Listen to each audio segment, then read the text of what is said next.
All right, today we're diving deep into something pretty rare. Duchenne muscular dystrophy, or DMD for short, affects less than 1 in 100,000 males. But it's a pretty tough one. And we've got this medical primer, it's published by Nature, to guide us through it. We're going to be talking about everything from the genes involved to the latest treatments. So, whether you're familiar with DMD or just curious about this condition, let's get into it. It's definitely an area of research that's a lot to talk about, for sure. Yeah, so to kick things off, what exactly is DMD? Like, what are we dealing with here? Well, DMD is a genetic disorder, and it primarily affects males. It's caused by mutations in this gene called dystrophin. It's located on the X chromosome. And since males, they only have one X chromosome, they're much more likely to inherit the mutated gene. Okay, that makes sense. But hold on, why don't females get DMD then? They have two X chromosomes, don't they? Exactly. They have a backup copy, right? Yeah. So even if one copy of the gene is mutated, the other one can often compensate and do the job. Ah, got it, like a built-in safety net. So let's talk about this dystrophin gene. What does it actually do? Imagine it's like a crucial support beam for your muscles. You could think of it as a bridge that protects muscle fibers Yeah. from all the wear and tear of everyday stuff, like walking or running. Without dystrophin, those muscle cells are very vulnerable and they weaken over time. So no dystrophin, no bridge, no support for the muscles. That makes sense. So what does that actually look like for someone with DMD? Like, what are some of the first signs? Well, you often start to see symptoms between like 2 and 3 years old. A toddler might struggle with climbing stairs. They might have a kind of waddling walk. Or they might fall a lot. I mean, it's easy to dismiss that as just being a bit clumsy at that age, right? It can be, yeah. Yeah. But if those symptoms keep happening, it's really important to talk to a doctor. Getting a diagnosis early can make a big difference. Absolutely. So let's say a child is diagnosed with DMD. What happens next? How does the condition progress? Unfortunately, the muscle weakness gets worse over time, makes everyday things harder and harder. By the time a child with DMD is 10 or 12, they'll probably need a wheelchair. Wow, yeah. That's a huge change, not just for the child, but for their whole family. What other challenges do people with DMD face as it progresses? Well, as the muscles involved in breathing get weaker, they might need help breathing. This often means using a ventilator, which can be a mask or, in more serious cases, a tracheostomy. So, technology really plays a vital role in helping people with DMD breathe. It makes you wonder what the future holds for treatment, doesn't it? But before we get too far ahead, I'm curious about lifespan. Has that changed with all these advances in care?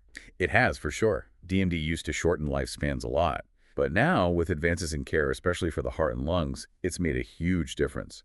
The focus on supporting breathing in particular has been a game changer. Early use of non-invasive ventilation, things like helping to clear the airways with mechanically assisted coughing, it's all contributing to people living longer. So it's not just about treating the symptoms, it's about managing all the complications that can happen with DMD. You got it. And with the best possible care, many people with DMD are now living into their 30s and even 40s. That's amazing. It really shows how important medical research and dedicated healthcare professionals are. Now, let's go back to those mutations in the dystrophin gene.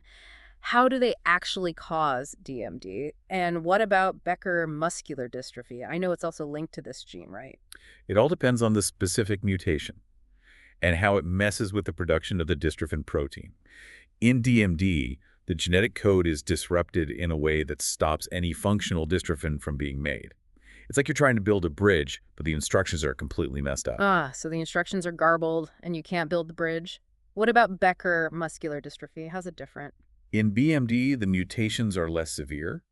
The instructions are still readable, but they might have some errors. So you end up with a dystrophin protein that's partially functional. That's like building a bridge that's a bit shaky, but it can still kind of hold some weight. So DMD is like a total bridge collapse, and BMD is like a bridge with some weaknesses. That's a helpful way to think about it. But how do doctors figure out which mutation someone has? Can they predict how severe the condition will be? That's where the reading frame rule comes in. It's a way to analyze the genetic code and predict if a mutation will completely or partially stop dystrophin production. So it's like a decoder for the DMD gene. It helps doctors understand how serious the mutation is. Exactly. And that allows them to give a more accurate prognosis and make better decisions about treatment. It's incredible how these little variations in our genes can have such a big impact on our bodies. But I've heard that DMD isn't just about muscle weakness. It can affect other organs too, especially the heart. Is that right? You're absolutely right. DMD is a multi-system disorder, which means it can affect several organs besides the muscles. And yeah, the heart is a big concern. Can you tell us more about how DMD affects the heart? Over time, it can lead to something called cardiomyopathy, which is basically when the heart muscle weakens and can't pump blood efficiently. This can lead to heart failure, which is one of the most serious complications of DMD. Wow, so even though the main problem is with the muscles, this one faulty gene can have knock-on effects throughout the body. It's like a domino effect. Yeah, that's a good way to put it. And it highlights how important it is to take a multidisciplinary approach to DMD care. Doctors need to think about the heart, the lungs, the bones, and the overall well-being of the person. That makes sense. Something else that I found interesting in the Nature article is the link between DMD and cognitive function. Can you explain that? Why would a muscle protein affect the brain? It's a really fascinating area of research. It turns out that the dystrophin gene doesn't just make the full-length protein that's found in muscles. It also makes shorter versions of dystrophin that are found in the brain. Ah, so even though dystrophin's main role is in muscles, these shorter versions are doing their own thing in the brain. Exactly. And when the dystrophin gene is mutated, it can affect the production of these brain isoforms too. So even though the heart and brain issues seem separate from the muscle weakness, they all come back to this one faulty gene. It really shows how interconnected our bodies are. It does. And it emphasizes why a holistic approach to DMD care is so important. We need to address not just the physical symptoms, but also the cognitive and emotional well-being of each person. Absolutely. So let's talk about diagnosing DMD.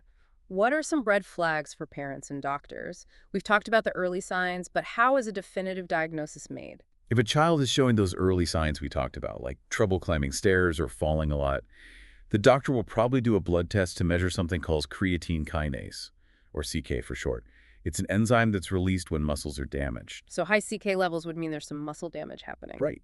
And in people with DMD, CK levels are usually really high, even from birth. It's often one of the first signs that something might be wrong. Interesting. But is that enough for a diagnosis? Or are there other tests involved?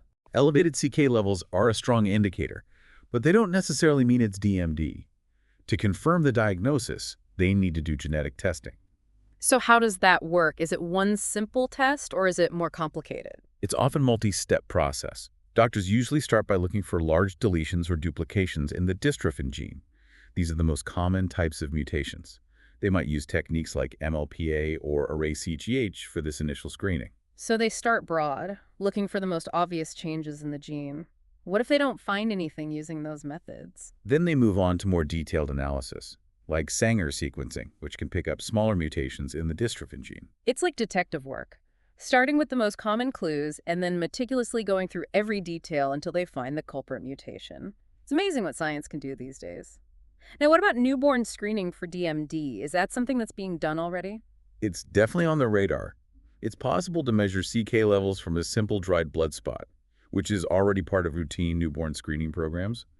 But there are some challenges to making it widespread. Such as? What's holding it back? One issue is that high CK levels aren't unique to DMD. They can be a sign of other muscle disorders too. So a positive CK screen would need more testing to confirm a DMD diagnosis. Right, you wouldn't want to worry families unnecessarily without a definite diagnosis. Are there any other concerns about newborn screening? Well, another thing to consider is the availability of effective early interventions. Traditionally, newborn screening is focused on conditions where early treatment can really change the course of the disease. So the question is, if we can't significantly alter the outcome, is early diagnosis worth the potential anxiety it could cause, especially with a condition as complex as DMD? That's a key question, and there isn't an easy answer. But as new therapies emerge, ones that might be more effective when started early, the argument for DMD newborn screening is getting stronger. Yeah, I can see both sides of that. Early diagnosis could give families more time to prepare, but it's important to balance that with the potential emotional impact. What about prenatal screening? Can expectant parents find out if their child might have DMD? Prenatal screening for DMD is becoming more common, especially with the rise of non-invasive prenatal testing. This technique analyzes cell-free DNA in the mother's blood, and it can detect various fetal abnormalities, including genetic conditions like DMD. So a simple blood test can reveal so much about the baby. But I imagine knowing about a potential DMD diagnosis before birth could be really emotionally complex for parents and lead to some difficult decisions. Absolutely. It really highlights the importance of genetic counseling. to help families understand the results of these tests and make informed decisions that are right for them. So once a DMD diagnosis is made, what happens next? What are the treatment options? That's where the multidisciplinary team we mentioned earlier comes in. Neurologists, cardiologists, pulmonologists, orthopedists, physical therapists, they all work together to manage the different challenges of DMD. So it's not just one doctor, it's a whole team of specialists, each with their own expertise. Can you give us an idea of what this multidisciplinary care looks like? For example, what's involved in respiratory care for someone with DMD? Respiratory care is crucial as the disease progresses because the breathing muscles get weaker. It usually starts with regular monitoring of lung function to catch problems early on. What kind of monitoring are we talking about? Pulmonologists use tests like spirometry, which measures how much air you can breathe in and out and how quickly you can do it. This helps them track lung function over time and see if there's any decline. So they're staying ahead of the game, trying to catch any breathing difficulties before they become serious. What other respiratory interventions are there? As the diaphragm and other breathing muscles weaken, things like mechanically assisted coughing can help to clear the airways more effectively. So technology can really step in and help when the body needs it. Exactly. And for people with more serious breathing problems, they might need non-invasive ventilation, like using a mask to help them breathe. In severe cases, they might need tracheostomy ventilation. It sounds like respiratory care is really important for managing DMD. But what about the heart? We know that cardiomyopathy is a major concern. How is that managed? Cardiac care usually starts with regular monitoring, using electrocardiograms or EKGs and echocardiograms. These tests let cardiologists assess how well the heart is functioning and see any early signs of cardiomyopathy. So early detection and intervention are key. What kinds of treatments are there for DMD-related cardiomyopathy? Cardiologists often prescribe medications like ACE inhibitors and beta blockers. ACE inhibitors help to relax blood vessels, making it easier for the heart to pump blood, while beta blockers help to slow the heart rate and lower blood pressure, which reduces the workload on the heart. So it's about giving the heart as much support as possible. What about the skeletal problems that can come with DMD? I know things like contractures and scoliosis are common. Yeah, you're right. Orthopedic management is a key part of DMD care. Contractures, which is when muscles shorten and tighten, can limit joint movement and cause discomfort. How are contractures treated in people with DMD? Physical therapy and stretching exercises are really important for maintaining flexibility and preventing contractures. Sometimes they use splints or braces to help keep joints in a more natural position and prevent the muscles from shortening further. So it's a constant battle against the muscles tightening up. What about scoliosis? How is that managed? Scoliosis is a curvature of the spine. It's often seen in DMD as the muscles that support the spine weaken. Regular checkups and x-rays help to monitor how much the spine is curving. For mild cases, they might recommend bracing to help slow down the progression. But in more severe cases, surgery might be necessary to straighten and stabilize the spine. It sounds like DMD requires a really comprehensive approach to care to address all the different physical challenges. And I know there are medications involved too, specifically glucocorticosteroids. Right. Glucocorticosteroids, often just called steroids, have been a mainstay of DMD treatment for many years. But I also know that steroids can come with a lot of side effects. Can you talk about the benefits and drawbacks of using steroids for DMD? Sure. Let's take a closer look at that in the next part of our deep dive. Welcome back to our deep dive into Duchenne muscular dystrophy. Now, before we get into the medications used to manage DMD, let's rewind a bit. You're asking about glucocorticosteroids. Those are often just called steroids. Yeah, those are some pretty powerful drugs. But I know there's a trade-off, right? They help, but they also have side effects. Exactly. Glucocorticosteroids like prednisone and deflazacort, they've been shown to actually slow down that progression of muscle weakness in DMD. Oh, so they actually help to preserve muscle function. They do. Yeah. And they can also help people live longer. But as you mentioned, there is a downside. Yeah, what are we talking about in terms of side effects? Well, long-term steroid use. It can lead to weight gain, weakened bones, mood swings, even cataracts. It's a lot to deal with. Yeah, it sounds like a really difficult decision for families, weighing the benefits of slowing down the disease against the potential for these serious side effects. It is. It really highlights the importance of working closely with a medical team to find the right balance for each individual. So are there any alternatives to those traditional steroids, like something with maybe fewer side effects? There are. Researchers are working hard to develop new drugs that could offer the benefits of steroids, but without those same risks. One promising one is called vamorolone. Vamorolone, okay. How is it different from the traditional steroids? Well, vamorolone, it's designed to kind of mimic the positive effects of steroids on muscle strength, Hmm, but while minimizing those unwanted side effects. It's still being investigated, but the early results look pretty good. that's good to hear. Fingers crossed they can refine it and make it available to the people who need it. Now, apart from steroids, what other treatments are being explored for DMD? I know there's been a lot of talk about gene therapy. Yeah, gene therapy is a very exciting area of research for DMD. Imagine being able to deliver a healthy copy of that dystrophin gene directly into the muscle cells, like replacing those faulty blueprints with the correct ones. That's a pretty elegant solution. So Hmm. how does it actually work? How do they get the healthy gene into the cells? They use these amazing tools called viral vectors. They're basically harmless viruses that have been modified to carry the therapeutic gene. In this case, the healthy dystrophin gene. So they're using a virus as a delivery truck. That's pretty wild. Are there specific types of viruses they use for this? One of the most promising types is called an adeno-associated virus, or AAV. They're naturally good at targeting muscle tissue. Okay, so the AAV carries the healthy gene into the muscle cell. And then what happens? Does the cell just start making dystrophin? It does, and that's what's so exciting about gene therapy. It has the potential to actually restore dystrophin production and improve muscle function. So what's the status of this AAV-based gene therapy right now? Is it available to people with DMD?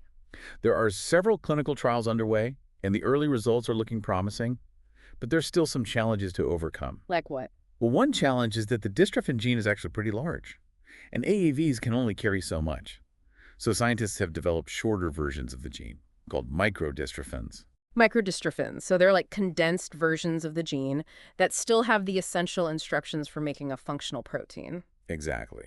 And these microdystrophins have shown some encouraging results in those clinical trials. Another challenge with gene therapy is that the effects might not be permanent. What do you mean? Would the treatment need to be repeated? Possibly, yeah. AAVs don't usually become part of the host's DNA, so the gene that's delivered could eventually be lost as cells divide. This means that people might need repeat treatments to keep getting the benefits. I see. So it's not a one-time fix, at least not yet. Are there any other concerns about gene therapy? Yeah, another potential hurdle is the immune response. The body might see the viral vector as something foreign and try to attack it. This could make the therapy less effective or even cause some harmful side effects. So it's a balancing act, getting the therapy to work while making sure the body doesn't reject it. It's incredible to think how much we're learning about manipulating genes to treat diseases. It is groundbreaking stuff. And it's not just gene therapy. Gene editing is also showing huge potential for DMD. Oh yeah, CRISPR. I've heard of that, but I don't really understand how it works. Think of CRISPR like a tiny molecular scalpel that can precisely cut and edit DNA.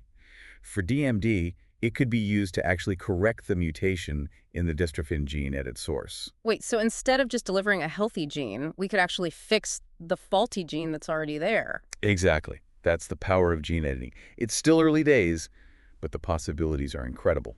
So how would they use CRISPR to treat DMD? Would they just go in and replace the mutated section of DNA with a healthy sequence? Well, there are a few different strategies they're looking at. One approach is to use CRISPR to delete the mutated part of the gene, which can sometimes restore the reading frame and allow a partially functional dystrophin protein to be made. So it's kind of like exon skipping. But instead of masking the faulty exon at the RNA level, they're removing it completely from the DNA. You got it. Another approach is to use CRISPR to actually correct the mutation itself, restoring the gene back to its original healthy sequence. That sounds like the ultimate goal, permanently fixing the genetic defect. Where does the research stand on gene editing for DMD right now? Is it something that's close to being available for patients? Most of the research is still in the preclinical stages, which means it's being tested in cells and animal models. But the early results are very promising. What are the main challenges in turning this technology into actual treatments? One big hurdle is delivery. We need a reliable way to get the CRISPR system into all the muscle cells that are affected by DMD, which is a lot of cells spread throughout the body. And I imagine there are also concerns about what they call off-target effects, right? Like what if CRISPR accidentally edits the wrong part of the DNA? That's a valid concern, and it's something researchers are working hard to address. They're developing more precise and targeted CRISPR systems to minimize the risk of those unintended edits. So safety is a top priority. Makes sense. You don't want to fix one problem and create another one in the process. Exactly. But despite these challenges, The potential of gene editing for DMD and other genetic diseases, it's huge. It's a field that's moving incredibly fast, and I'm very excited to see what the future holds. Me too. It's amazing to think we might be able to rewrite the genetic code to cure diseases. But even with these new genetic therapies being developed, there's still a lot of research focused on finding more immediate ways to help people living with DMD right now. That's right. It's not just about finding a cure. It's also about improving quality of life Yeah. for people with DMD Yeah. and helping them to live their lives to the fullest. And that brings us to the next part of our deep dive. We've talked about the science and the treatments, but now let's talk about the human side of DMD. The experiences, the challenges, and the triumphs of those living with this condition. Welcome back to the deep dive. We spent a lot of time, talking about all the ins and outs of Duchenne muscular dystrophy, the science behind it, the challenges, the really cutting-edge research that's happening. But I want to shift gears a little bit in this last part. Sounds good. We've covered a lot of ground, and now it's really important to remember who this is all about. Yeah, exactly. Let's talk about the human side of DMD, what it's actually like to live with this condition. It's easy to get caught up in all the medical stuff, but ultimately, it's all about improving the lives of real people. Absolutely. And that means understanding their perspectives, what they go through, what's important to them. Quality of life is a really complex and subjective thing. Sometimes I think we as outsiders make assumptions about what a good quality of life looks like for someone with DMD. It's easy to do that. We might focus on the limitations, the physical challenges, and forget that quality of life is about so much more than that. So how do we get a better sense of what quality of life actually means for someone with DMD? By listening to them, understanding their values, their priorities, what their goals are. It's about moving away from just a purely medical view and seeing each person as a whole individual with their own unique hopes and dreams. It's about recognizing their agency, their ability to define what a good life means for them. Exactly. And creating a society that supports them and empowers them to live those lives to the fullest. So what are some concrete ways we can do that? What kind of support can make a real difference for someone with DMD? Well, practical things like accessible transportation, adaptive equipment, those can make a huge difference in terms of independence and mobility. So it's about removing those barriers and creating opportunities for them to participate in all aspects of life. Exactly. And beyond the practical stuff, it's about fostering a sense of belonging, a sense of purpose, encouraging their interests, supporting their passions, whether it's art, music, writing, advocacy, whatever brings them joy and fulfillment. I'm also thinking about the families of individuals with DMD. They play such a vital role in providing care and support. What resources are available for them? Support groups can be really valuable. For families who are going through similar challenges, they provide a space to share experiences, exchange information, and find emotional support. Respite care can also be incredibly helpful. It gives caregivers a much-needed break to recharge and take care of themselves. Yeah, it takes a village, right? A whole network of support to help individuals with DMD and their families thrive. It really does. And I think it's important to acknowledge the incredible strength and resilience of the DMD community. They face these extraordinary challenges with such courage, grace, and determination. It's truly inspiring. Their stories are such powerful reminders that even when facing adversity, life can still be full of meaning and joy. So as we wrap up this deep dive into Duchenne muscular dystrophy, what's the key takeaway for our listeners? I hope they come away with a better understanding of this complex condition, the in progress that's being made in research and treatment, and most importantly, the human side of DMD. It's been an incredible journey, exploring the science, the challenges, the triumphs, and the unwavering spirit of the DMD community. And as we close, remember that research is ongoing. New discoveries are being made all the time, bringing us closer to a future where DMD is no longer a life-limiting condition. Stay curious, stay informed, and stay hopeful. Thanks for joining us on this deep dive.